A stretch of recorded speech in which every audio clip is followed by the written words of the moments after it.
Año a año, los casos de avistamientos de ovnis se incrementan. Cada vez más personas son testigos de fenómenos de este estilo. No hay respuestas, pero es momento de encontrarlas.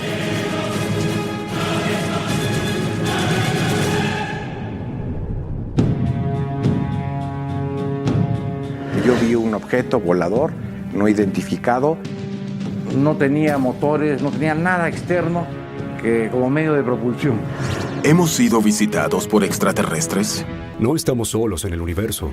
Es inminente el encuentro con los hermanos mayores. No tenemos ninguna evidencia de seres inteligentes en otros mundos. Dicen, es un ovni alienígena. Pues no, no lo es. Pertenece al Comando Especial Secreto de Estados Unidos. Los informes se suceden.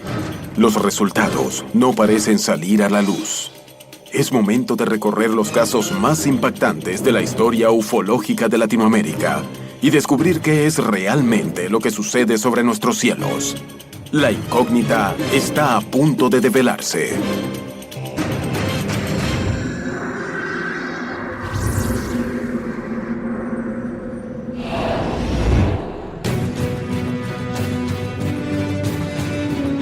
¿El fenómeno extraterrestre puede tratarse de una realidad? Si me preguntan si el fenómeno ovni es real, yo digo, sí es real. Es un fenómeno físico, se puede grabar, se puede videograbar, etc. ¿Es posible que América Latina sea sede de visitas constantes de seres de otros mundos? Es algo que está en nuestro espacio fuera de control, ¿no es cierto? Nadie sabe qué es. Pues estamos hablando de un peligro grave, no donde no hay control. ¿Cuáles son los secretos que se ocultan detrás del fenómeno ovni? En la historia de los avistamientos más famosos de América Latina, buscamos una respuesta. Es hora de recorrer el camino uniendo indicios de todo el continente, buscando coincidencias, analizando los diferentes casos. Es momento de armar un rompecabezas que jamás fue puesto sobre la mesa. Es hora de conocer la verdad sobre lo que ocurre en los cielos de Latinoamérica. En el pasado pueden existir respuestas. ¿Podrían haber existido contactos entre seres de otros mundos y primeros pobladores del continente? El mundo andino y su visión mítica, su visión religiosa, es una visión que permite definir que existe un puente de unión y de enlace entre ese mundo terreno, ese mundo del aquí y del ahora, con un mundo cósmico.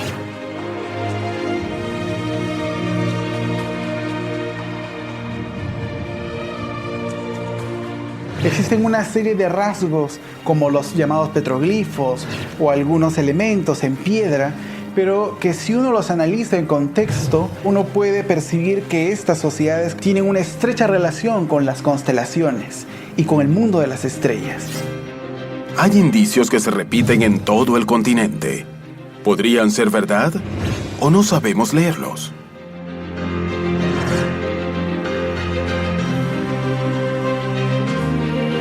Desde el supuesto astronauta hallado en la ciudad maya de Palenque, en México, hasta las inexplicables figuras del desierto de Nazca, en Perú, las pistas se esparcen por todo el continente y solidifican las dudas de los investigadores. Resulta muy difícil el poder establecer esta relación con extraterrestres y las antiguas civilizaciones. Sin embargo, sí hay algunas cuestiones que deberían de ser analizadas más profundamente. El conocimiento de los mayas, muy especialmente, excede cualquier explicación convencional. O fue heredado de otra civilización que desconocemos muy antigua de la Tierra, o bien es un conocimiento que viene de fuera. Esas capacidades no hay que ser egoísta y pensar que se las trajeron de otro lugar, ¿no? En todas las culturas latinoamericanas podrían existir indicios. El poblador nativo no es de temerle o de negar la existencia, probablemente, como le dicen, de hermanos mayores. Es en el pasado donde se encuentran las primeras pruebas, pero no son más que indicios.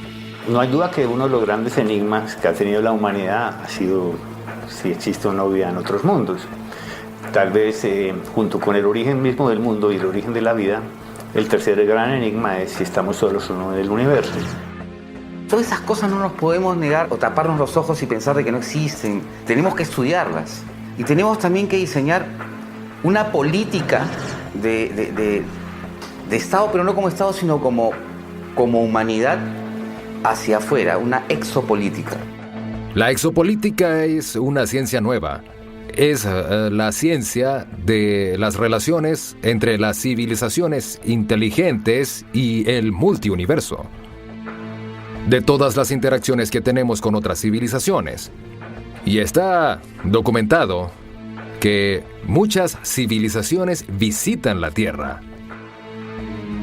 Así que a todos nos afecta la ciencia de la exopolítica.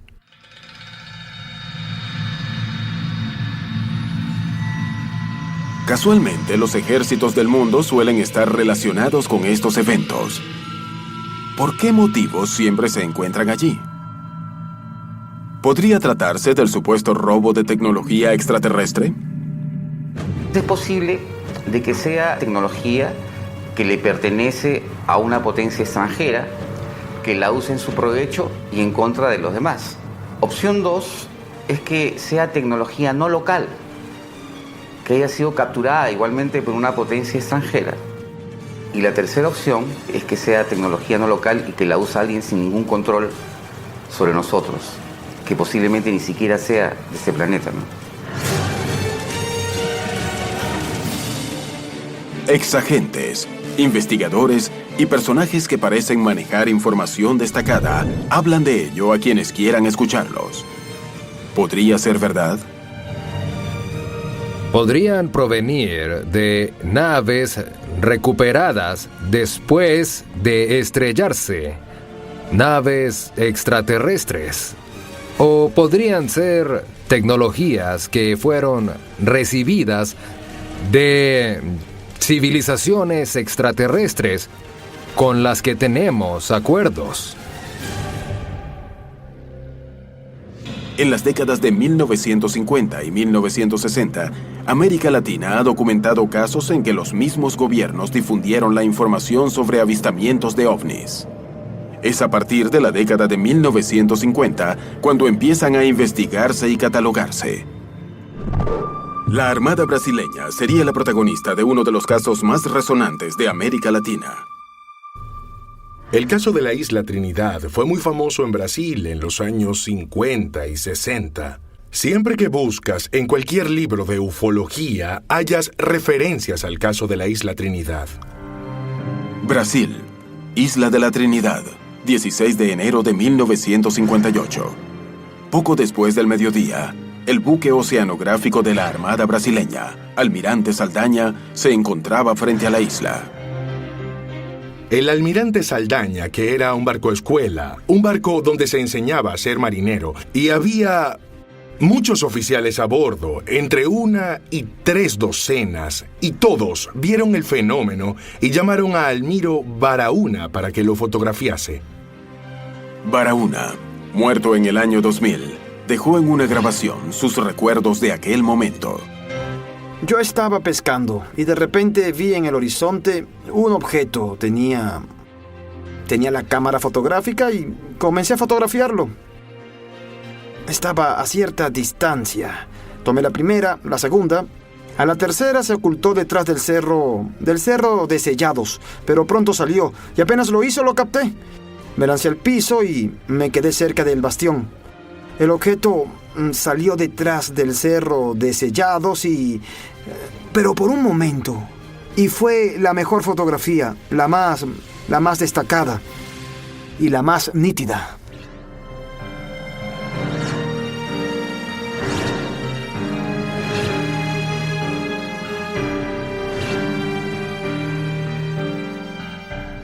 Las fotografías fueron reveladas en el propio barco, supervisadas por el comandante. No podían ser falsificadas. A pesar del nerviosismo que se apoderó de la tripulación y de él mismo en ese momento, él logró accionar la cámara fotográfica 6 veces, intentando documentar el ovni.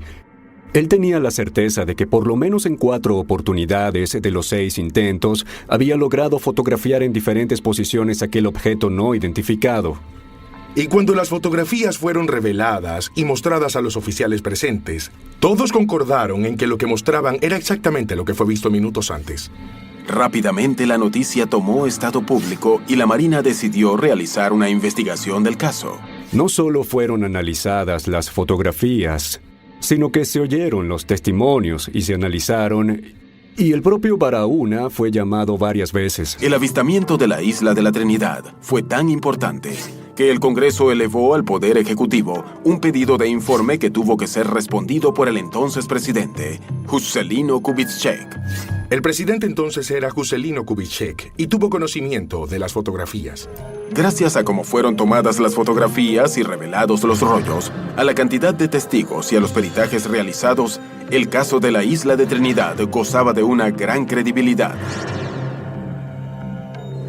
Es algo totalmente singular en la ufología mundial, pues no hay ningún otro caso en el que algo parecido se haya repetido ni de cerca.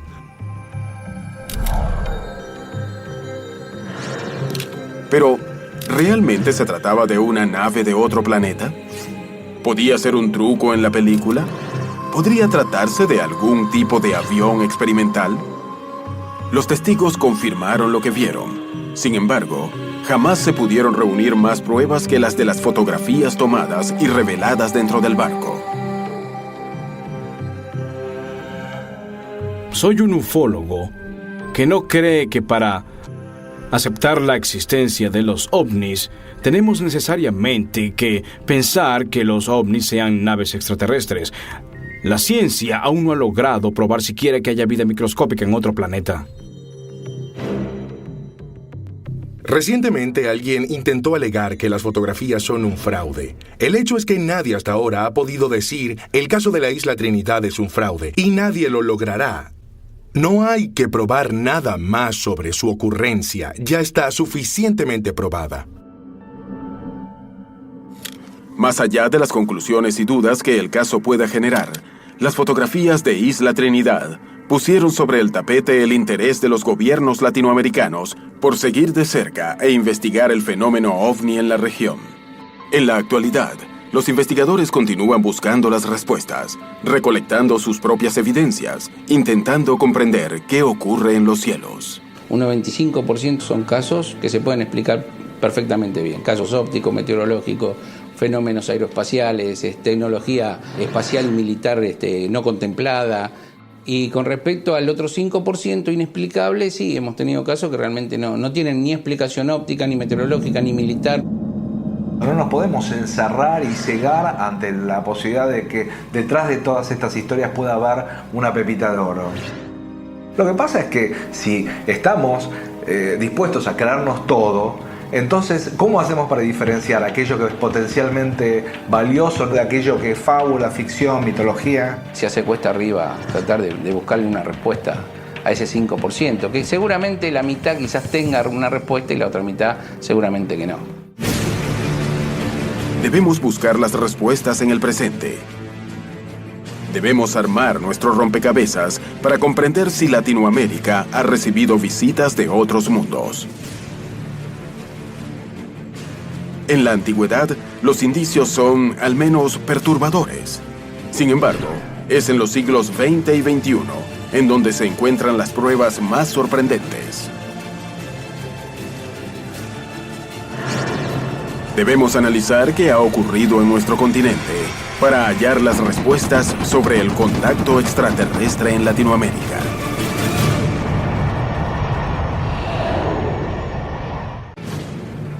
¿Qué son realmente las luces que se ven en nuestro continente? ¿Los gobiernos de Latinoamérica guardan información que no han publicado? ¿Suponen algún tipo de peligro para los cielos y para las personas? Hasta mediados de la década de los 60, los organismos oficiales compartían los casos. Sin embargo, algo cambió repentinamente. El caso de Arsencio Bermúdez es uno de los casos más impactantes en la historia de extraterrestres de Colombia, pero también uno de los más curiosos. Es el mito de la ufología colombiana. Es uno de los casos más antiguos, porque este caso fue el 4 de julio del año 1969, Esa noche, Arsencio Bermúdez se encontraba en su finca a 50 kilómetros de Bogotá. Y estaban unos parientes, estaba una prima y los sobrinos de ella, y estaban con la linterna haciendo clave Morse. Cuando de repente algo extraño sucedió.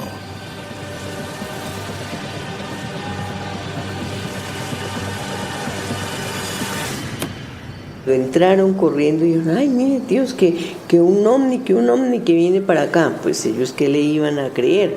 Hasta que al fin se iluminó todo el comedor. Entonces ellos ya se asustaron y se asomaron y vieron el ovni ahí estático en el aire cerca al cedro.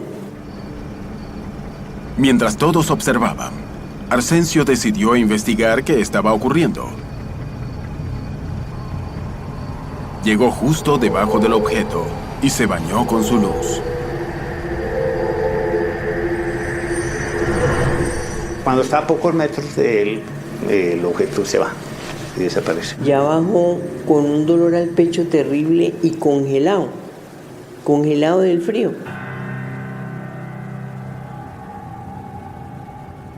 El médico lo vio y dijo, no, pues es como una infección intestinal, toca ponerle suero.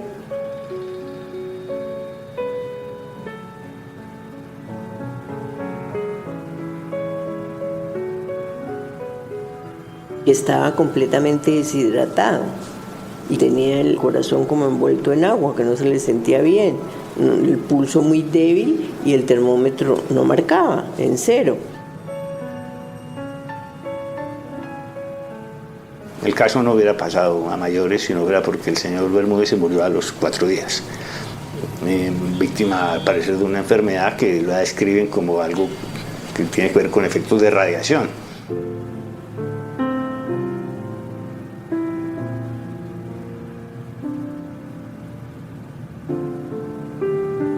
Arsencio Bermúdez murió sin que nadie pudiera hacer nada.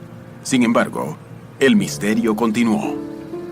Ya después entonces hizo contacto de la APRO, que es una dependencia de la NASA. Entonces dijeron que si era posible llevarse el cadáver de mi tío, que lo necesitaban para hacer unos estudios allá de la APRO. Pero el hermano de mi papá no quiso dar permiso. Sin embargo, 5 años después, el cuerpo había desaparecido. Mucha especulación alrededor del caso, inclusive se menciona que vinieron unos expertos de Estados Unidos que se robaron el cadáver, cosas por el estilo. Hay después algo de folclore en esto, pero el hecho real es que eso fue así. Ya tuvo una profusión mediática en esa época bastante grande. Hasta el día de hoy, el paradero del cuerpo de Arsencio Bermúdez es una gran incógnita. ¿Se trató de una gran casualidad o esa luz realmente estuvo involucrada con el deceso de Bermúdez? ¿Pudo tratarse de algún tipo de prueba radioactiva?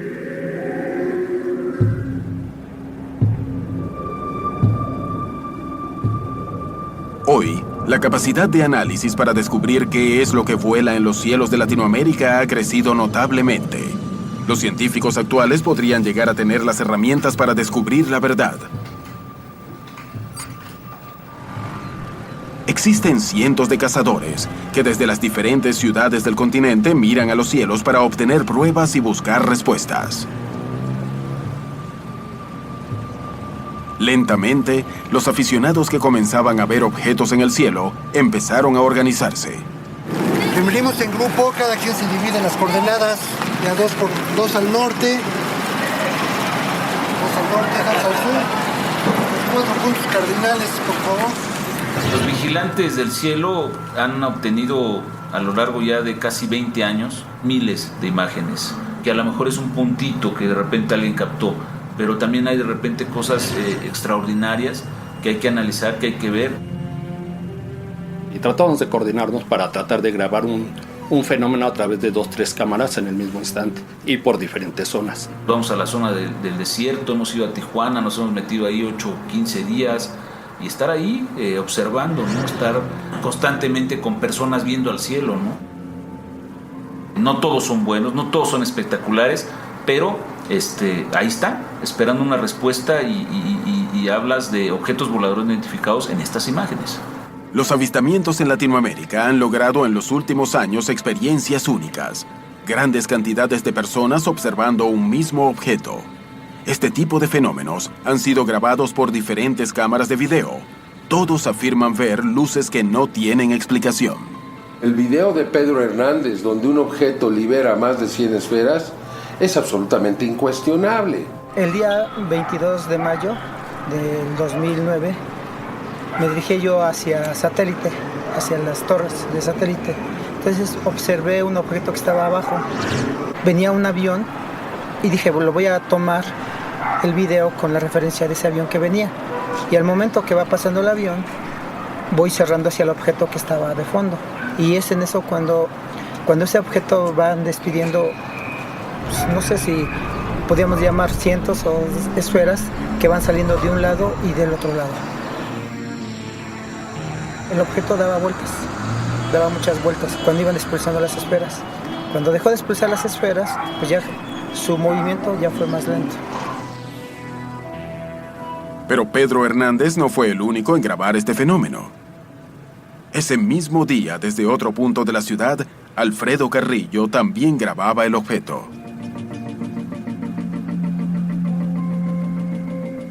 Estaba yo practicando grabando la entrada de los aviones que pasan por el corredor San Mateo, y al estar grabando el avión KLM proveniente de Holanda, me percato de la existencia de un objeto oscuro que estaba flotando. Ese objeto empieza a expulsar esferas hacia ambos lados y después se pierden los objetos. Traté de seguirlos, pero como ese día el sol lo tenía yo de frente, me costaba trabajo mantener la toma. Es solo un ejemplo de objetos que recorren ciudades, de personas en puntos diferentes que los ven. Sin embargo, la pregunta continúa vigente. ¿De qué se tratan? ¿Qué es el objeto que expulsa pequeñas esferas? ¿Es una nave extraterrestre?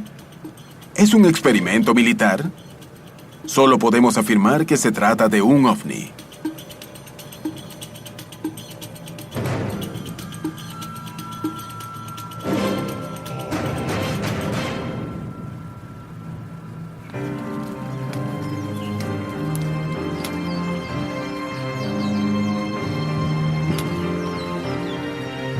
Veo una luz que viene desde el norte y con la cámara la empiezo a filmar y bueno, cada vez empieza a crecer más hasta que bueno, se separa lo que sería mi vertical. Parecería no desplazarse por los medios convencionales. Lo primero que veo es una esfera, que se notaba que no era la estación espacial, no era nada raro ni un avión porque se notaba el núcleo color rosa. Y de golpe veo que hace una aceleración hacia la izquierda mía, ¿no? Ahí ya me quito toda duda de posibilidad de que sea un avión, de que sea un satélite, cualquier cosa, porque ningún satélite, ningún avión te hace una acelerada rápida y se frena. Sorprendentemente, esta región está siendo protagonista de una gran cantidad de avistamientos. 3 esferas de un tamaño importante que se van moviendo muy lento. Y es algo que te provoca una sensación de euforia, miedo también puede ser un poco, y te vienen muchas preguntas en la cabeza. Lo que yo siempre veo es una esfera que se desplaza muy lentamente por el cielo, que tiene comportamiento anómalo en el sentido de que empieza a pulsar y desaparece. La prensa y los investigadores se preguntan qué está ocurriendo. El punto es de qué se trata esto, ¿no es cierto? Se trata de naves terrestres, se trata de naves extraterrestres, son naves, se trata de portales interdimensionales.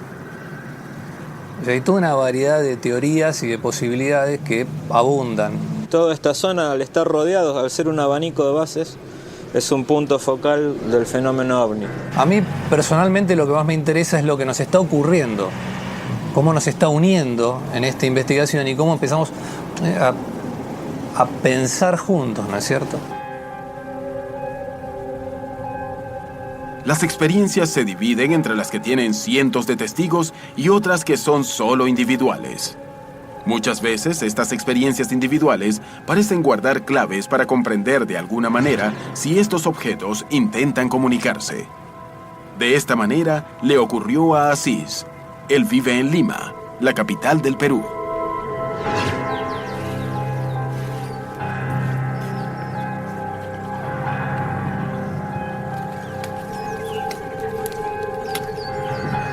A veces siento el impulso de salir de pronto y ellos aparecen, ¿no? O incluso a veces estoy ahí y ellos simplemente aparecen, ¿no? Ellos han empezado a permitir de que yo empiece a filmarlos, ¿no? Y finalmente ellos me pidieron que empiece a divulgar esas filmaciones. Tengo más de 20 horas de filmaciones de los contactos. Las respuestas están en el presente.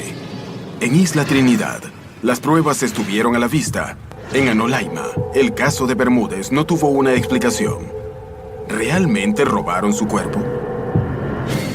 ¿Por qué murió? No hay respuestas. Pero en los años siguientes, otros casos continuarían sumando pruebas sorprendentes y sin explicación.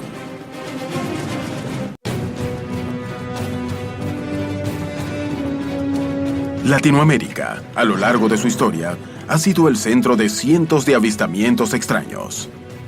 ¿Qué es lo que se ve en los cielos? Vimos algo plateado que se desplazaba en una forma horizontal. Y todo alumbraba como candela.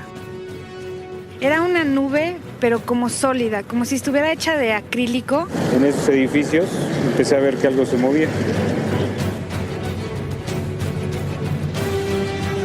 Estas extrañas apariciones han sido investigadas por expertos en ovnis y por organismos de diferentes gobiernos. Muchas veces parte de las investigaciones llegan hasta la prensa. Sin embargo, un día la información dejó de difundirse. ¿Cuál fue el motivo para que los gobiernos dejaran de hablar de objetos voladores no identificados? ¿Tuvo que ver con la creación de oficinas para investigar el fenómeno? Estas oficinas OVNI, fundadas a partir de las respectivas Fuerzas Armadas, con el fin de manejar la información que se podría dar en estos países, y manejo de información implica, manipular la información, ocultar la información, distorsionar la información y soltarla cuando se crea conveniente. Siempre hubo mucho cuidado al inicio de la ufología brasileña de que hubiese un intercambio de información entre el área militar y civil, cosa que después, desgraciadamente, durante décadas fue eliminado ese tipo de colaboración. Por el tiempo que estuve en servicio, una de las cosas que me tocó hacer fue crear, diseñar y operar la Oficina de Investigación del Fenómeno Aéreo Anómalo. Fue una preocupación que tuvo la Fuerza Aérea en vista de que en esa época había gran actividad y muchos reportes de avistamientos. Cuando se forma la oficina OVNI, lo primero que hacen es convocar a las personas que habían estudiado el fenómeno OVNI, ¿no? Y uno de ellos era yo. Muy poco tiempo, en el año 99 había empezado esta investigación y es ahí donde desarrollo este trabajo que va hasta el año 2005, en el cual se acumuló muchísima información a lo largo de estos 2 años en la OIFA. Estamos siendo en estos momentos testigos de un avistamiento de un objeto aeroanómalo que está totalmente inmóvil encima del Cerro Pilán. Hubo gran cantidad de afluencia de llamadas a diario y eran algunas interesantes, otras eran bizarras, pero sobre todo eran llamadas. Con una cabeza así, una cabeza cónica. Curiosamente, en la actualidad, cuando uno va a la oficina de la OVNI, de la Fuerza Aérea, ellos dicen que no tienen archivos. Todo eso, contexto un poco claroscuro, hizo que de una manera piense yo que en realidad la formación de esta oficina OVNI, más que esclarecer el tema, funcionan como tapaderas de la información sobre el fenómeno OVNI en el Perú. En Brasil iniciamos un proceso en 2004. Un movimiento para pedir al gobierno que abra sus archivos secretos sobre ovnis y reconozca que existen. Esa campaña tuvo tanta acogida que menos de un año después, los ufólogos que participamos en ella. En esa época yo era coordinador de la campaña. Fuimos convocados a una reunión con los militares. Fuimos invitados por los militares para ir a Brasilia y sentarnos a la misma mesa con los militares de la Fuerza Aérea, que nos abrieron sus archivos, pero no podían permitir que esos archivos fuesen copiados y mostrados a la sociedad. Y nuestro objetivo era que el fenómeno fuese conocido y que los archivos fuesen abiertos para la sociedad y no solo para nosotros. A nivel oficial siempre tenemos una negativa, siempre usamos los casos que podemos darle explicación, los que no tienen explicación quedan guardados en un cajón y después off the record nos reconocen un montón de cuestiones. Alfred Webre, exfuncionario del gobierno americano de Jimmy Carter, ha decidido contar su versión. Cuando fui futurista en el Instituto de Investigación de Stanford, propusimos un estudio de comunicación extraterrestre por el gobierno de Jimmy Carter. Este sería el primer estudio civil científico de comunicaciones extraterrestres en la historia de Estados Unidos. Desafortunadamente, el Departamento de Defensa intervino para detener el estudio. Y creemos que esa intervención ocurrió porque nuestro estudio habría descubierto programas secretos de contacto con humanos que el Departamento de Defensa de Estados Unidos tendría con varias civilizaciones inteligentes extraterrestres. La década de 1980 dio un gran giro en cuanto a los avistamientos ovnis. Sin embargo, algunos de ellos fueron reconocidos 20 años más tarde.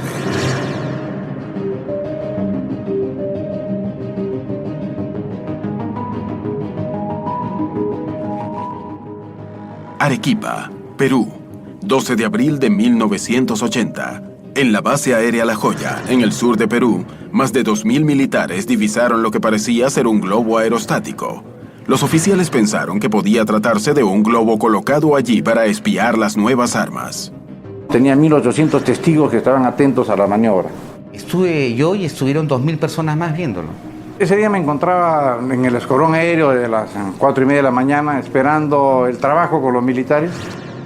Me llegó la orden del comando de que derribe un globo que estaba al final del campo, que brillaba un poco por el reflejo del sol.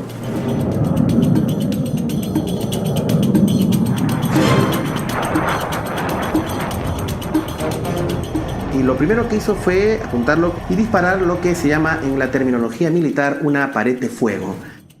Solté una ráfaga larga de 64 buses. Y yo esperaba ver que ese globo se destruya y no ocurrió. Lo que él vio es que los impactos eran como meterle un alfiler a una gelatina, ¿no? No le hacían nada.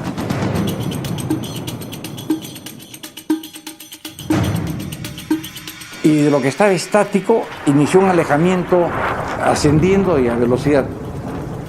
Como yo estaba con buena velocidad en el descenso, lo que hice fue conectar la postcombustión de mi avión y empezar a perseguirlo.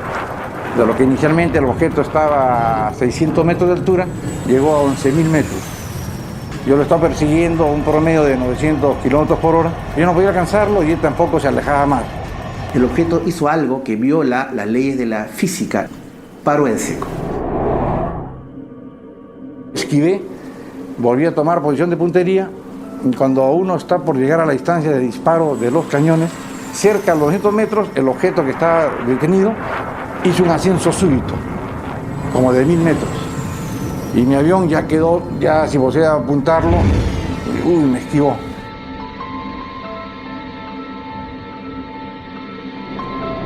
Dije, no, este está jugando conmigo, voy a acelerar mucho, venir con alta velocidad, subir muy alto, descender muy vertical y apuntarlo. Y si este sube ya no se me escapa de la mira y puedo destruir.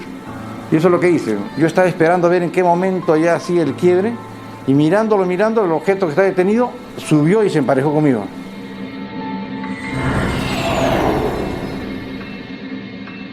Se me encendió la luz de indicadora de bajo nivel de combustible, porque había estado todos esos minutos con la postcombustión conectada consumiendo gran régimen de combustible. Entonces ya no me mantuve a 900 metros para apuntar, sino me acerqué. Me acerqué a una distancia de 100 metros. Y ahí vino la sorpresa al observarlo detenidamente, de que efectivamente era como un globo aerostático, pero toda la parte de la cúpula era pavonada. Este es el dibujo que hizo Santamaría después de mirar el objeto en detalle. Reporté a la torre de control, le digo, oye, me estoy regresando por combustible, que salga otro avión, que esto está interesante. ¿Qué pasa con el globo? Que no es un globo, le digo, es cualquier cosa menos un globo, ¿no? Entonces, ante eso consultaron, me dijeron, continúa tu regreso porque a la altura que lo has dejado no operamos nosotros y no va a salir otro avión. Santamaría ya no salió y el objeto estuvo toda la mañana encima de la base aérea La Joya. Lo que muy pocos saben es que al día siguiente, en la noche, el objeto regresó. Se paseó como Pedro en su casa por todas las instalaciones de la base aérea La Joya y luego se fue. Luego del evento, la Fuerza Aérea les pidió a todos los testigos que guardaran absoluto silencio sobre el episodio. Dijeron, el objeto no llegó a acercarse a la base, se logró rehuirlo, esto no pasó nada, no se violó ninguna inteligencia, entonces nos quedamos en silencio. Existe, de acuerdo al testimonio de Santamaría, una orden expresa de callar este hecho y que luego se liberó a propósito de que se fundó la Oficina OVNI de la Fuerza Aérea, la OIFA. Entonces, en primer lugar, lo que hay que evidenciar es de que hay una política de silenciamiento.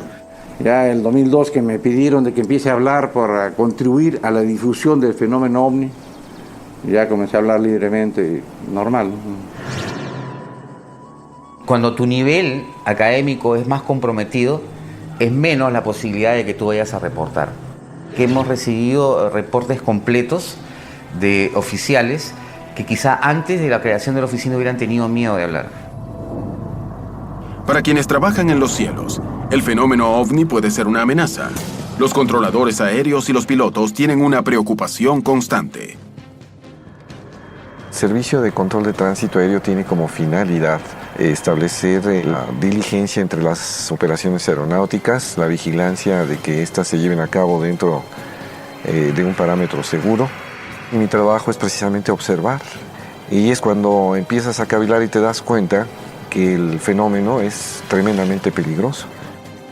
Pero la preocupación principal era la posibilidad de que estas actividades pongan en peligro las operaciones aéreas en general y sobre todo a la soberanía, ¿no? Un avión siempre se va a comportar como un avión. El fenómeno no se comporta igual. Vira muy rápido, simple y sencillamente no hay aviones que vuelen en reversa.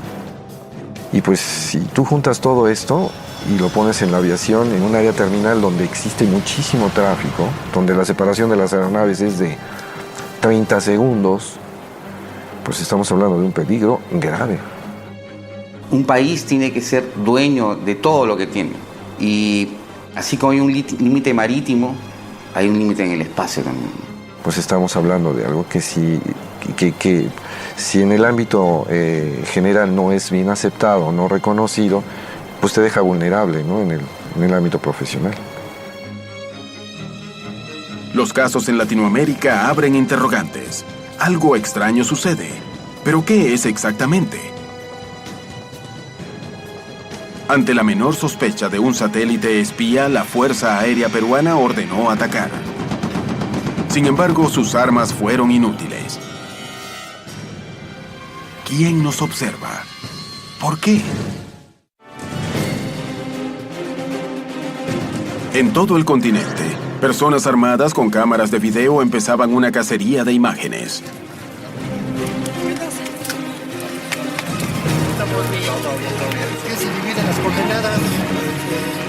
¿Paranoia? ¿Búsqueda de respuestas y pruebas? ¿Qué comenzaron a buscar? ¿Qué hallaron?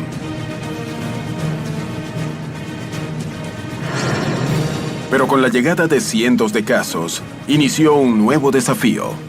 Poder diferenciar los videos que realmente tenían imágenes valiosas para la investigación de ovnis.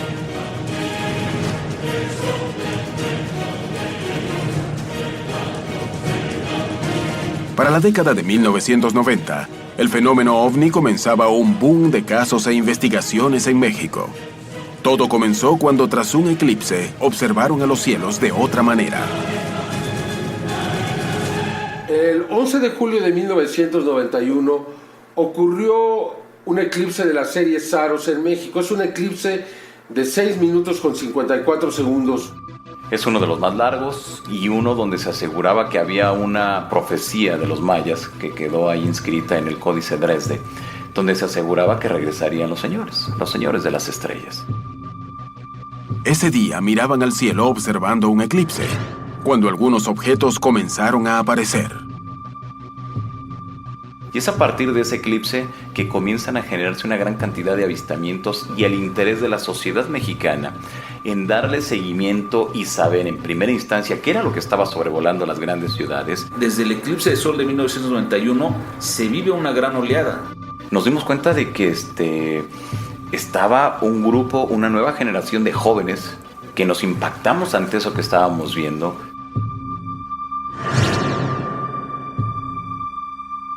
Poco a poco, los aficionados levantaban cada vez más sus cámaras de video a los cielos en busca de pruebas sobre los videos extraterrestres. Después del eclipse, un hecho natural reforzaría el interés de los mexicanos por mirar a los cielos. 21 de diciembre de 1994. A 55 kilómetros de Ciudad de México se encuentra el volcán Popocatépetl. Es el volcán en actividad más cercano a la capital del país azteca, lo que lo convierte potencialmente en uno de los más peligrosos del planeta.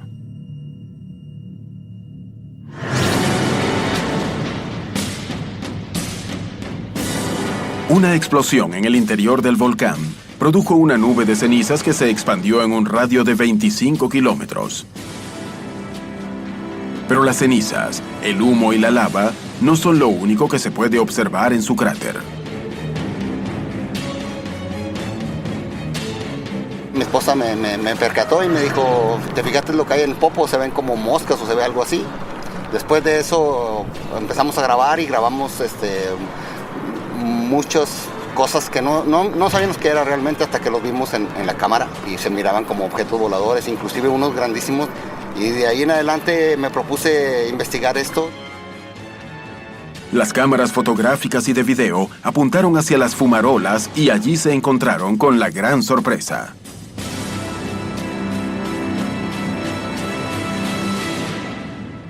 ¿O sabes qué? Vi que se metió hacia el cráter del volcán. Oye, ¿cómo que se metió al cráter del volcán? Y sí, ves las imágenes y efectivamente se captó eso. Los avistamientos en el volcán Popocatépetl se han convertido en los últimos 20 años en uno de los fenómenos ovnis con más interrogantes en toda Latinoamérica.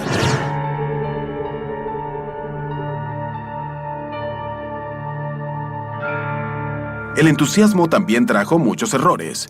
Y con los errores, muchos videos que eran perfectamente explicables pero que se tomaban como ovnis. Dentro de la óptica hay distintos fenómenos en los cuales el normal de las personas no conoce. Una de las situaciones más grabadas por los aficionados son los avistamientos masivos, una gran cantidad de objetos cruzando los cielos. El investigador Anthony Choi tiene una teoría. Él cree que muchas veces se trata de globos. Preguntamos si había la posibilidad de que un globo de helio pudiera estar mucho tiempo visualizado. Puede llegar hasta los 2000 metros sin romperse. ¿Podría confundirse un globo con un objeto volador no identificado?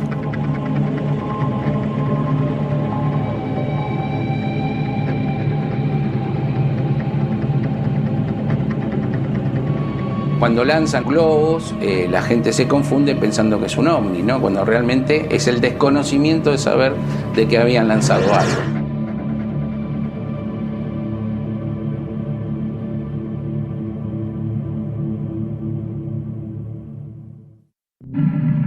Mirar a los cielos es un paso importante. Sin embargo, saber distinguir los fenómenos que allí ocurren es fundamental para poder determinar qué objeto se está observando.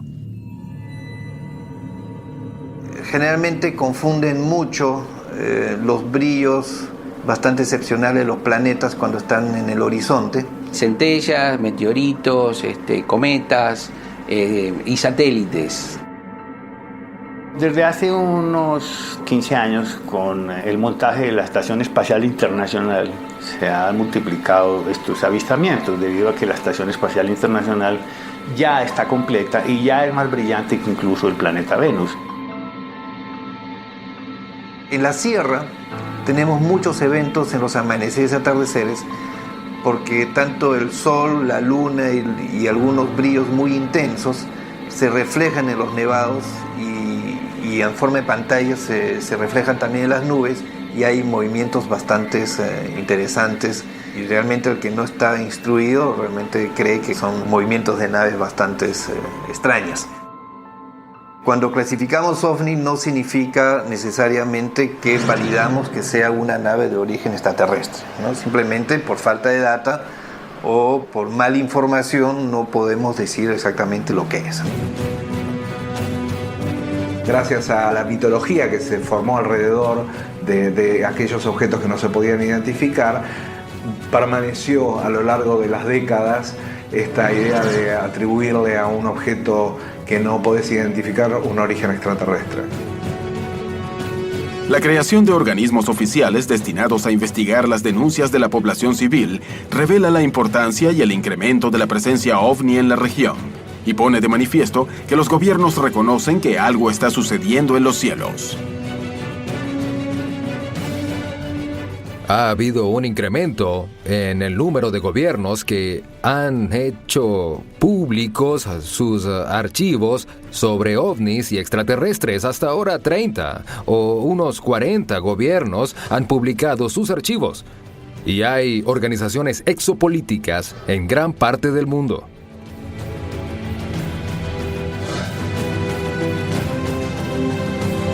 Las investigaciones son desclasificadas años después de que se llevan a cabo. Los expertos oficiales tienen un objetivo. Sin embargo, ¿cuál es?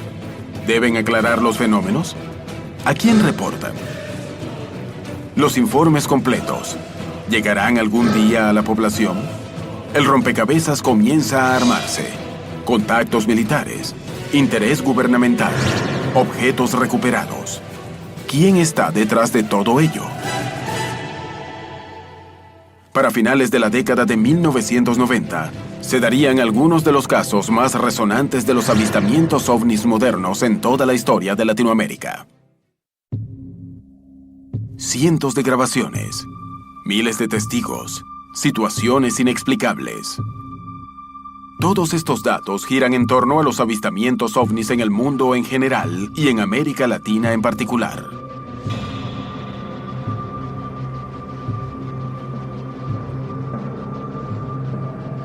El fenómeno existe, no se puede negar, se puede filmar, es histórico, está registrado.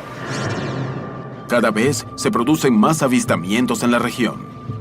Cientos de testigos ven y graban los mismos fenómenos desde lugares alejados, confirmando que se trata de una realidad que está sobre nuestros cielos. El nivel de secreto difícilmente es sorteado por los investigadores, especialmente cuando diferentes organismos entran en acción.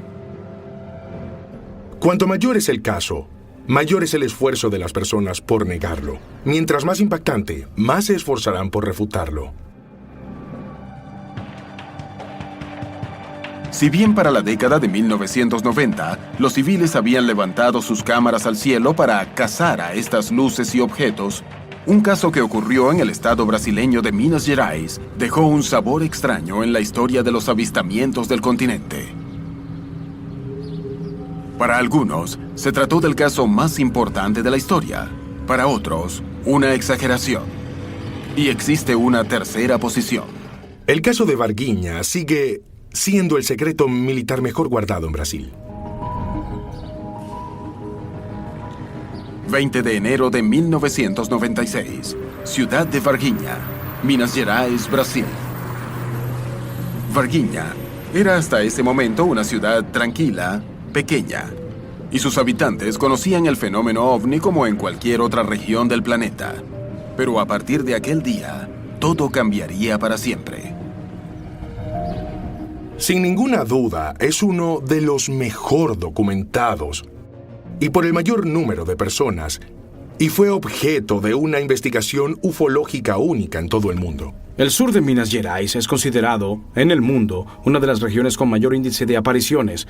Tenemos relatos y registros que deben ser bien estudiados y filtrados para que sepamos si realmente son fenómenos aún no explicados o fenómenos naturales y artificiales conocidos.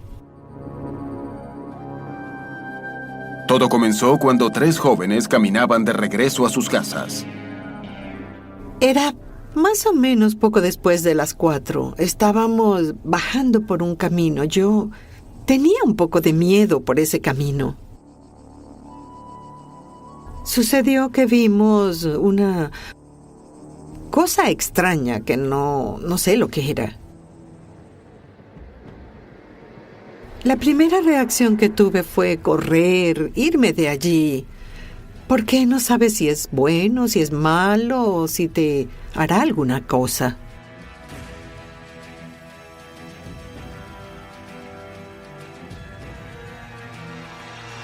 No podía describir la reacción de él, si estaba calmado, si estaba nervioso, si quería abrazar o si quería agredir. Nada de eso, permaneció allí y nos miró. Y nosotros corrimos, claro, sin saber lo que estábamos viendo. Esa cosa estaba viva porque el ser volteó hacia ellas, dirigiendo la mirada y la cabeza. Ellas, viendo esa cosa desde una distancia corta, se asustaron profundamente, entraron en pánico y salieron corriendo. Rápidamente huyeron del lugar para ponerse a salvo. A partir de ese momento, la noticia corrió rápidamente por toda la ciudad. Se divulgó en la ciudad que 3 muchachas habían avistado una criatura desconocida para ellas.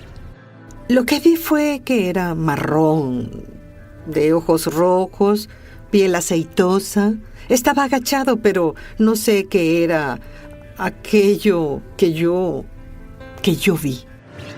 Ellas no estaban muy vinculadas a asuntos de ufología o de extraterrestres. Dijeron que era algo malo, algo que relacionaron con un demonio por causa de su religiosidad o por su cultura. La historia de las niñas apenas sería el comienzo de un caso mucho más complejo.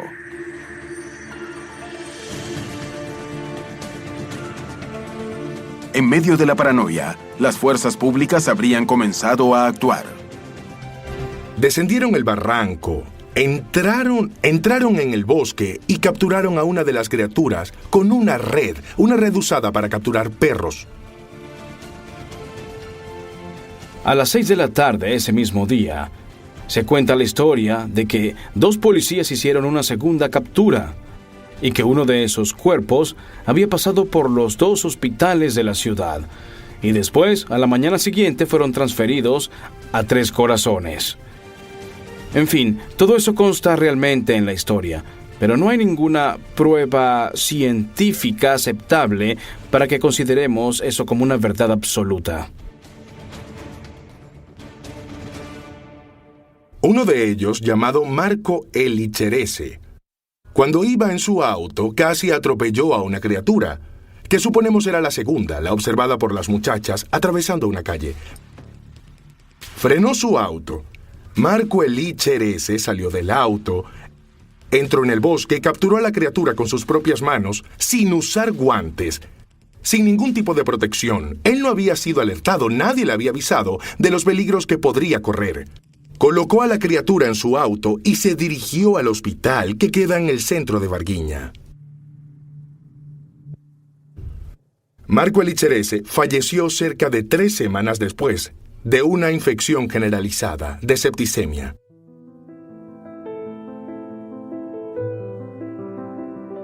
El doctor Furtado fue quien lo atendió. Él recuerda cómo fue ese momento. Era un paciente que presentaba una fiebre muy alta, con fase de sufrimiento por dolor en las costillas, igual que cualquiera que sufra una infección.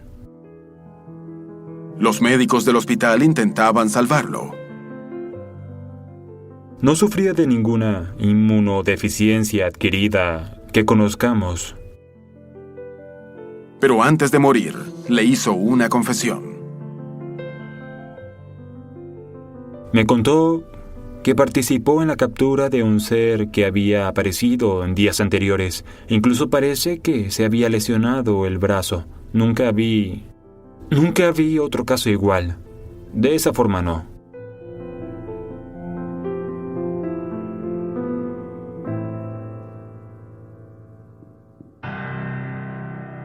Se cree que ese día fueron capturadas 3 criaturas en Varguiña.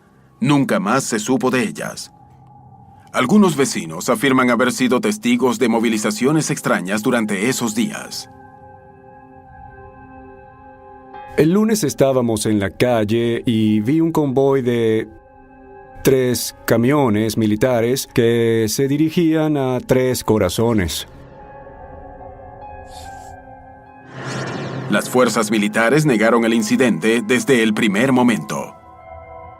Ese militar describió de manera detallada las maniobras aparentemente vinculadas al descubrimiento, que fueron hechas para disimular la verdad, que al final de cuentas se relacionaba al contacto con una criatura muerta de origen no terrestre. Afirmar hoy en día que fueron capturadas criaturas por el cuerpo de bomberos, por la policía militar y por el ejército, como consta en la historia del caso, yo no puedo hacer esa afirmación, pues no tengo pruebas para mostrar.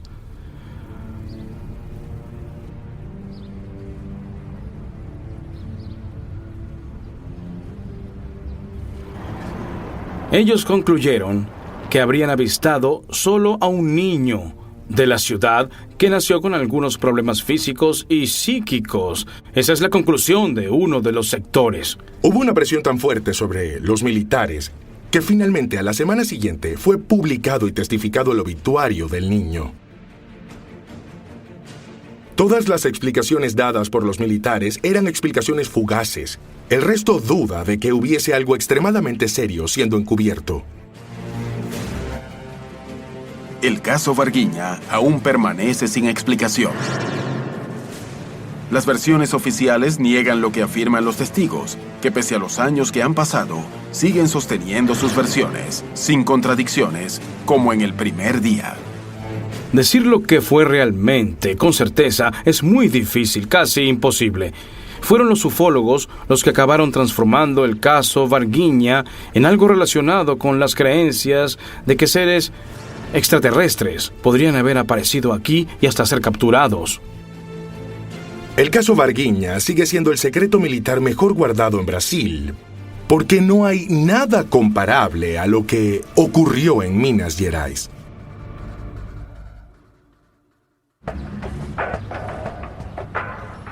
Los casos se acumulan en la historia de América Latina. Una explicación es necesaria. Poco a poco se va desarrollando y armando el rompecabezas de los casos más impactantes y reveladores. Tan solo un año después de los sucesos ocurridos en Varguiña, una nueva prueba impactante aparecía, esta vez en México. La tarde del 6 de agosto de 1997, las Lomas de Santa Fe, en la colonia de Chapultepec, en Ciudad de México, serían testigos de un caso que hasta el día de hoy no ha podido ser aclarado.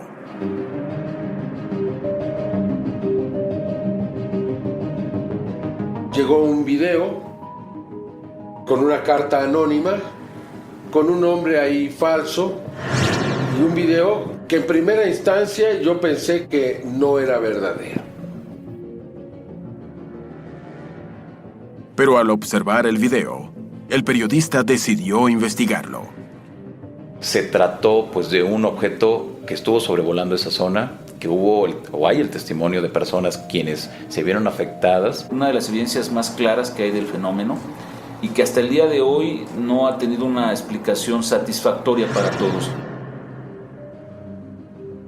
El video pasó a ser analizado por diferentes técnicos para corroborar si estaba alterado o la cinta era original. La tecnología que había en ese momento no permitía que cualquier persona lo pudiera haber hecho. Tendría que haber sido alguien especializado o por lo menos familiarizado con equipos de televisión, con sistemas de digitalización o animación para poderlo hacer. ¿Y para qué? Por el otro lado, al momento que una persona no da la cara de frente a los medios de comunicación cuando ya lo están cuestionando sobre ese asunto, quiere decir entonces que quizá haya algo turbio. Aún el día de hoy no puedo determinar con certeza absoluta si este video es auténtico o si es falso. Yo lo he dejado esperando que algún día pueda tener los elementos, porque de un lado y de otro tengo los suficientes para considerar que es falso, pero también tengo los suficientes para considerar que es auténtico. Esa es toda la verdad del caso del llamado OVNI de las Lomas. Ahora la tecnología nos está ocultando los avistamientos, porque ha hecho que cualquier persona descargue un video de ovnis o lo pueda hacer trucado. Así ya la gente no cree, la gente entonces dice, yo vi un ovni, y resulta que hay que investigarlo porque eso se puede hacer por computador. ¿Pudo haber sobrevolado un ovni el apacible cielo de las lomas sin que prácticamente nadie lo haya visto? ¿Cuánto miramos a los cielos? Día a día, los casos se multiplican y Latinoamérica tiene cada vez más denuncias por avistamientos. Algunos de ellos son falsos, otros errores. Un porcentaje no parece tener explicación. Para el año 2000, las nuevas tecnologías se sumaron a la búsqueda y a la investigación de los cielos. Se lograron obtener imágenes que nadie ha logrado explicar.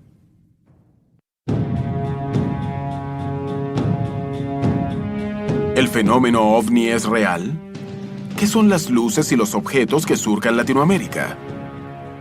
En la historia del continente, cientos de casos documentados siguen un camino. Sin embargo, hasta el día de hoy no existen pruebas concluyentes e indiscutibles sobre la procedencia de estas luces. Con recursos escasos, en el pasado la duda se mantuvo. En el presente, gracias a los métodos de grabación, ¿podremos llegar a descubrir la verdad? Es posible que cada vez estemos más cerca. En México, en el año 2004, un caso dejó sin palabras a los militares que solicitaron el análisis de los investigadores de ovnis. El caso fue un escándalo hasta que el día de hoy no ha encontrado una explicación definitiva.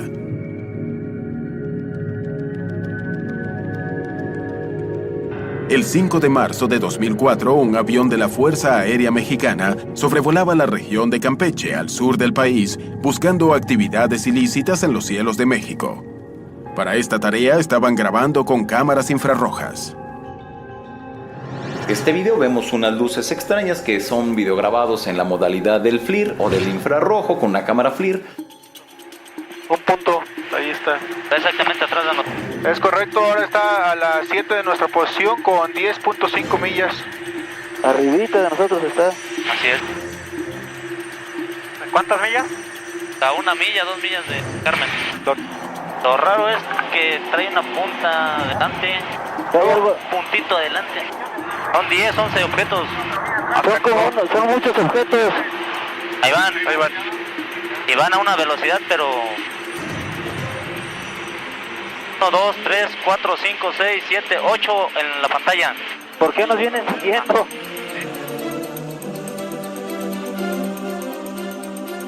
Ante la sorpresa, la Sedena, Secretaría de la Defensa Nacional, decide entregar el material a Jaime Maussan para que lo investigue.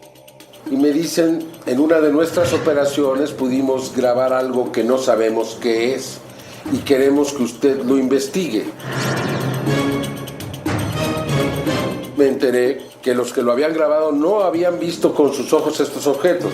Es decir, que habían sido solamente captados con la cámara. ¿Qué esperaban que Maussan dijera? El secretario de la Defensa me dijo, ¿usted qué piensa de este caso? Le dije, no tengo una explicación. Yo pienso que son ovnis porque esto no se veía con los ojos, solamente con la cámara. Entonces me dijo, si alguien le pregunta quién le dio este video, usted puede decir que fue el secretario de la Defensa. Esto me permitió determinar la autenticidad del caso. Se presentó en los medios a nivel mundial, hizo una gran conferencia. Un piloto de avión dijo que él ya tenía la respuesta y que se trataba de los pozos petroleros. Solamente que olvidaron dos pequeños detalles. Las imágenes fueron captadas a más de 170 kilómetros de donde se encuentran los pozos. Segundo punto, la cámara está dirigida 2 grados por encima del horizonte. Resulta absoluta y totalmente imposible que se trate de los llamados pozos petroleros. Otra vez, objetos voladores no identificados relacionados con actividades militares. Sin embargo, esta vez el caso llegó a la población. No importa el caso que presentes, alguien va a salir con un argumento pseudocientífico y entonces los medios van a perder el interés y ahí va a terminar la investigación de algo que debería de ser muy importante. La ciencia para el ufólogo es algo que se tiene que adaptar a las pretensiones del ufólogo. El hecho de que esté documentado con una cámara y que a primera vista vos no lo podés identificar, ya pasa a ser una evidencia científica. Y en realidad no es así. Esas evidencias que necesita la ciencia para encontrar una explicación no están, son deficientes, son pobres. Digamos, te encontrás con innumerables limitaciones que te impiden hacer ciencia. Los tenemos adelante, en medio y a las 8. Tenemos uno que va aproximadamente a la 1. El caso no tiene explicación. Sin embargo, las pruebas están a la vista. Pues siguen a las 9. O sea que los tienen rodeados. Los avances han logrado un nuevo parámetro. Las nuevas tecnologías de control pueden divisar estos objetos con mayor facilidad. ¿Podemos estar a un paso de comprender de qué se trata este fenómeno? Pero tan importante como este tipo de pruebas son los casos en donde toda una población observa el mismo objeto. Gracias a los medios de comunicación, hoy es mucho más sencillo informar acontecimientos y lograr que muchas personas puedan ser testigos de un mismo fenómeno.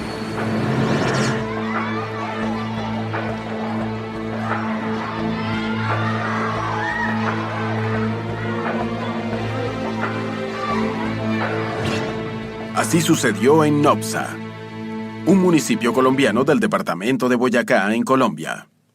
El avistamiento de un ovni no dejó dudas, al menos entre los vecinos que fueron testigos. Durante los últimos días de 2006 y los primeros de 2007, una extraña aparición en el cielo dejó sin palabras a cientos de testigos.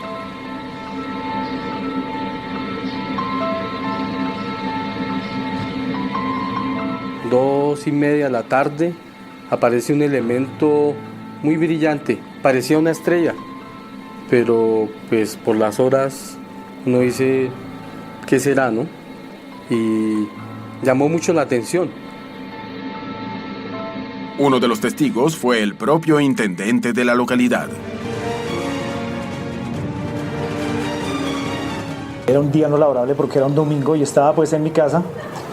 Y un amigo me llamó y me contó que estaba mirando en el cielo algún objeto extraño. Yo me asomé en la ventana y efectivamente vi ese objeto extraño, demasiado extraño en el cielo. Y me di cuenta que en las puntas estaba de plateado. Cuando la cara plateada daba hacia el sol, él inmediatamente pues irradiaba, como al estilo un espejo, irradiaba un rayo de luz. El fenómeno duró más de 2 horas y fue visto desde otros puntos del municipio. Y ya después empezó a moverse lentamente, empezó a desplazarse, ya no quedó suspendido en el cielo, sino empezó como a desplazar hacia el norte del municipio, y estando allí de pronto, de una forma fugaz, desapareció. Mientras todos miraban al cielo, algunos pobladores buscaron sus cámaras y también apuntaron hacia allí. El propio municipio decidió impulsar una investigación para comprender de qué se trataba. Nos llama la alcaldía de Nopsa, el alcalde Ramiro Barragán, y nos dicen que están apareciendo objetos en el cerro que se llama Cruz de Aranda, y lo ve todo el pueblo. Tras algunos meses de trabajo, se sacaron las primeras conclusiones. En el video pude deducir que no hay truco, es una cosa absolutamente normal, se ve muy clara la luz del día, el desplazamiento de cielo, no tiene problema, no ve uno nada que lo lleve a pensar que alguien modificó o cambió la estructura ni nada. La gente decía, es una sonda, es un satélite. A partir de la publicidad exacerbada de un caso o de una persona que afirma tener evidencias, pruebas de la presencia de ovnis en su barrio, se genera un fenómeno más bien social alrededor de esa persona, ¿no? Y de contagio. Y la población comienza a contarle a otra persona, se juntan 2 o 3 personas y comienza a haber una visión colectiva. Uno puede contar lo que sus propios sentidos le permiten establecer. Ahora, ¿quién me asegura a mí realmente que estos sentidos están reflejando lo que es la realidad? Hasta el día de hoy, es imposible saber qué ocurrió en medio de las montañas de Boyacá. ¿Histeria colectiva? ¿Es posible que todo el pueblo haya visto algo que no existía? Lo más sorprendente fue descubrir que no fue la primera ni la última vez que sobre los cielos de Nopsa se observaron estas extrañas luces. La gente también vio hace muchos años, cuando no existía ningún medio técnico para probar ni para grabar, historias muy parecidas. Lo que pasa es que en aquellas épocas se referenciaba era a cosas del demonio, a cosas del diablo. Y por eso, pues, incluso existe en el municipio una serie de sitios en lo más alto de las montañas, en donde hay instaladas o hay construidas unas cruces hechas hace más de 100 años por los párrocos que existían en aquella época, por los religiosos, con el propósito de espantar al demonio. ¿Qué significan todos estos casos? ¿Por qué Latinoamérica es testigo constante de avistamientos ovnis? ¿Algo está por ocurrir? Si el ejército y las autoridades locales buscan explicaciones, ¿significa que la verdad hay que encontrarla en esferas superiores? Si existe una verdad sobre el fenómeno ovni, es en la actualidad, gracias al conocimiento previo, el uso de tecnología y las herramientas de análisis en donde podremos hallarla. ¿Hay manera de entender qué ocurre en los cielos de Latinoamérica? Los últimos casos pueden marcar el camino a seguir. En la actualidad, las modalidades de búsqueda de fenómenos extraterrestres han cambiado. La tecnología colabora, pero también genera grandes confusiones. ¿Cuántos errores son responsabilidad de los avances especiales?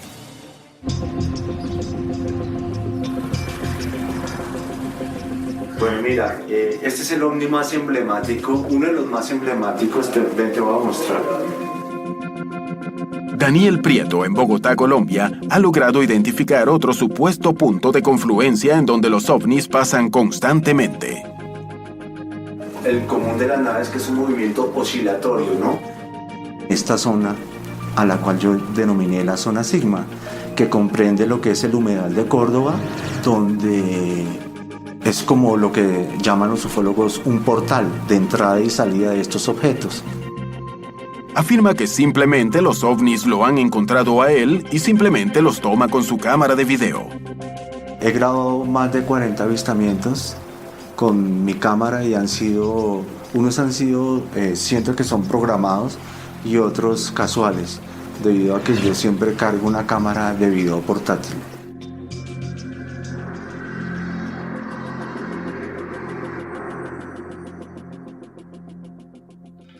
Claro que uno siente mucho el nervios y la emoción del momento, pero acá tú lo ves levitando.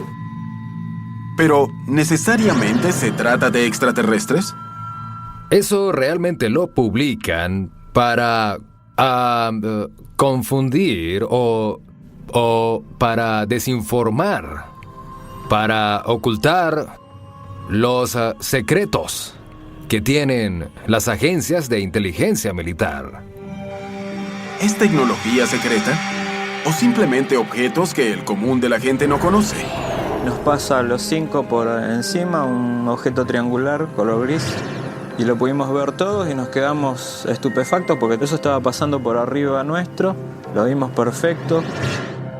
Los triángulos voladores que vemos y que ven los testigos y que han sido fotografiados, puede que digan, oh, es un ovni alienígena. Pues no, no lo es. Pertenece al Comando Especial Secreto de Estados Unidos.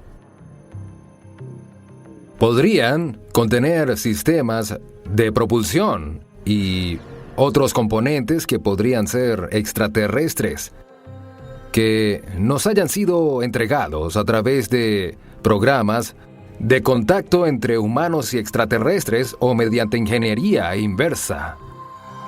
Tenemos tanta cantidad de satélites dando vueltas y girando sobre la Tierra. Cada uno tiene una especificación distinta. O sea, hay satélites que le llaman flare, que son aquellos que en algún momento del día tiran un flash. Después hay satélites rusos que trabajan en tripleta, o sea, son 3 satélites formando un triángulo perfecto. Y bueno, también lo toman como si fuera un ovni triangular que está circulando por el espacio. Pero a pesar de la fuerte vigilancia que tienen los cielos, muchas veces es allí donde las respuestas desaparecen. Ya desde los primeros años de la revolución espacial, los satélites podrían haber sido los responsables de extraños avistajes. En la Antártida, en la década de 1960, un caso podría estar relacionado con los satélites. Para mediados de 1960, una sucesión de avistamientos obligó a la Armada Argentina a comenzar una investigación minuciosa buscando respuestas. En la Antártida, el 3 de julio de 1965, un grupo de militares y científicos argentinos y chilenos se encontraban realizando tareas de investigación en la isla Decepción. A las 5 de la tarde ven un objeto que pasa fugazmente durante unos 15 segundos en una trayectoria parabólica y lo informan. 7:20 de la tarde se sale a hacer la observación meteorológica. Dicen un ovni, todos salen a ver de qué se trata, hacen la observación de un objeto que pasa, lo ven cambiar de colores, lo ven moverse, y desde el campo meteorológico del destacamento pudieron ver las evoluciones de un objeto que para algunos describió comportamientos que no se le pueden atribuir a ningún avión, a ningún satélite ni nada por el estilo. ¿Pero qué fue realmente lo que sucedió en esos días en la Antártida? En Isla Decepción lo que se vio es un objeto que no cumplía con los reglamentos básicos de la aviación. El objeto no se pudo identificar. Hay mucha cantidad de testigos, entre ellos el capitán Pericé. Era una persona que estaba muy ávida de ver y de creer. Los militares que secundaban a Pericé un poco le seguían la corriente, y los civiles, en cambio, eran más bien escépticos. Ellos no veían lo mismo que veían los militares.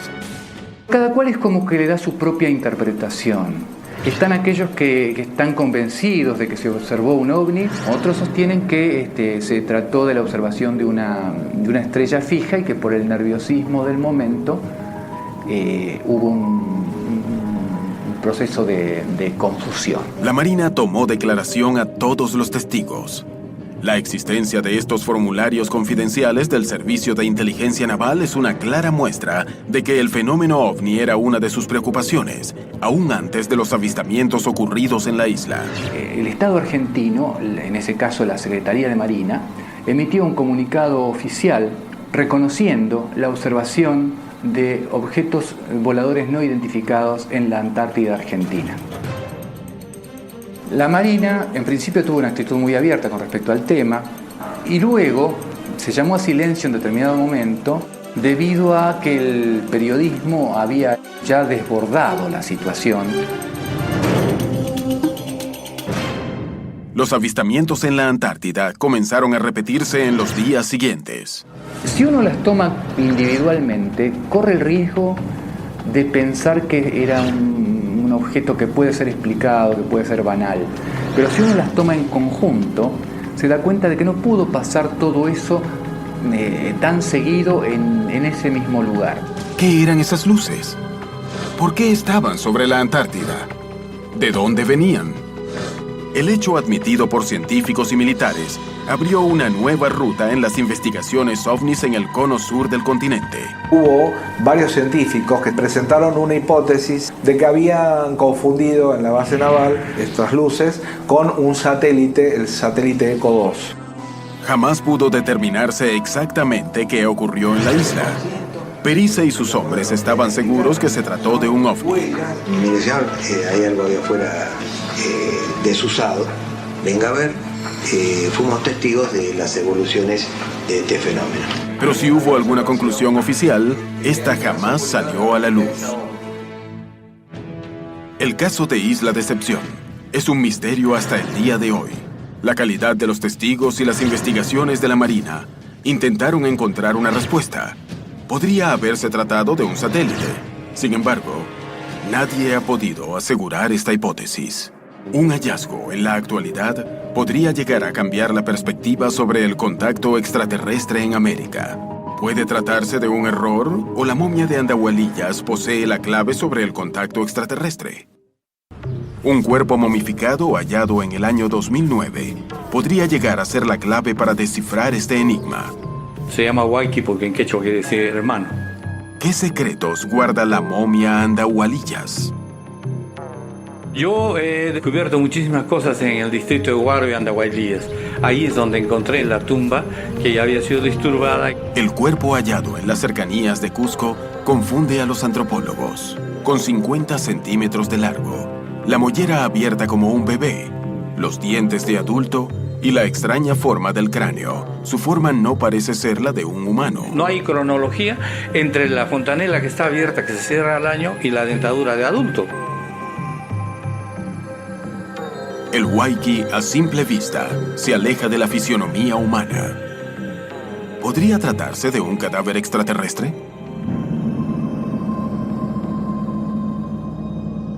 Analizando su morfología, la momia, inquietamente, se asemeja a las descripciones que muchos contactados realizan sobre supuestos seres de otros mundos. Nos encontró a nosotros un grupo de Oklahoma de ufólogos que describen a los seres extraterrestres al tipo del Waiki. Las características coinciden totalmente con lo que ellos dicen. Comparado con el cráneo de un ser humano normal, las diferencias son evidentes. Pero, ¿podría tratarse de un cuerpo deformado artificialmente? En la cultura andina, pre-inca tablillaban a los niños. Nada que ver con el Waiki, ¿no? Él tiene la cabeza triangular y tiene el frontal abombado, al igual que el occipital. Entonces quiere decir que no le han entablillado. Los huesos son muy delgaditos. Si fuera enano, tendrían gruesos y deformados, porque eso es lo que produce el enanismo, ¿no? En este caso son delgaditos y muy finos los huesos de él, lo que demostraría que es parte de su estructura sin ninguna deformación anómala, ¿no? Los estudios sobre la momia de Andahualillas podrían llegar a sorprender a la comunidad científica de todo el mundo. Pero si realmente se tratara de un cuerpo extraterrestre, ¿qué diferencias podríamos encontrar? Las leyes físicas y naturales son universales. No hay ni forma de imaginarse algo diferente en el universo a lo que las leyes físicas nos están mostrando. Si hay vida en otros mundos, deberían tener carbono, porque este es el único elemento que se combina con todos los demás para formar las grandes estructuras moleculares que albergan el código genético y la información que se va a transmitir por un organismo vivo. Y en ese sentido, en alguna forma se van a parecer a algo que conozcamos aquí. ¿Qué opciones existen para explicar la extraña forma de la momia de Andahualillas? Las formas que nos pueden sorprender sobre este tipo de hallazgos pueden tener varias razones, ¿no? Que se pueden entender, por un lado, dentro de lo que es la variabilidad humana, cuyo origen puede ser ya sea por algún traumatismo, alguna enfermedad o ciertas pautas de patrones culturales como deformaciones tabulares. La momia de Andahualillas podría ser una pieza clave en la búsqueda extraterrestre. ¿Es un cuerpo deformado o se trata de un ser de otro planeta? ¿Qué está ocurriendo en América Latina? Hay indicios de casos ovnis en América Latina. No son concluyentes, sin embargo, son demasiados. De norte a sur, de este a oeste, los avistamientos se multiplican. Algunos se repiten, otros son inusualmente diferentes. Mi opinión personal es que estamos caminando realmente hacia un nivel de acontecimientos mayores, probablemente en términos planetarios, que sucederán probablemente con el objetivo de mostrar de manera definitiva a la humanidad de la Tierra que no estamos solos en el universo. La cantidad de información que hemos encontrado valida la afirmación de que no solamente no estamos solos, sino que estamos siendo visitados. ¿Y pienso desde cuándo? Desde siempre.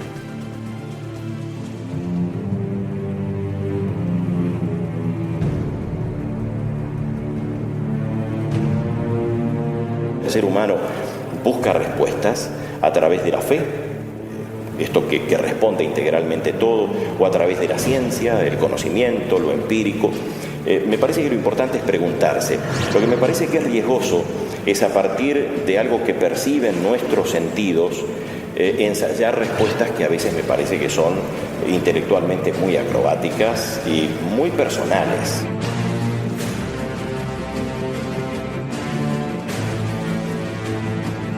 Nos parece difícil desde el punto de vista de la ciencia que estas visitas sean una realidad. Además, hay una máxima científica que afirma que a grandes afirmaciones, grandes evidencias. Y la afirmación de que estamos siendo visitados por seres de otros mundos en platillos voladores es una gran afirmación.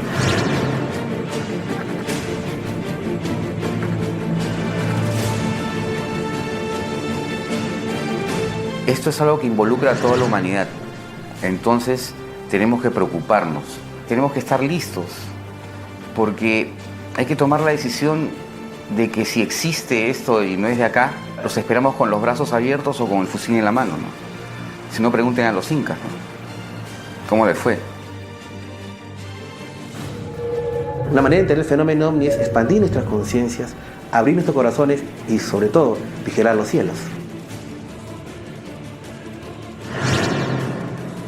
Estamos frente a una de las grandes preguntas de la humanidad, y su respuesta podría cambiar para siempre nuestra existencia. ¿Hay vida en otros mundos? ¿Nos visitan? ¿Qué son todas las pruebas que se han recolectado? ¿Son todas falsas? ¿Para todas hay una explicación? Jamás hubo tantos testigos como en los últimos años. ¿Hay un mensaje para nosotros en los cielos? ¿Algo está por ocurrir? ¿O simplemente son parte del anhelo humano por siempre llegar más allá?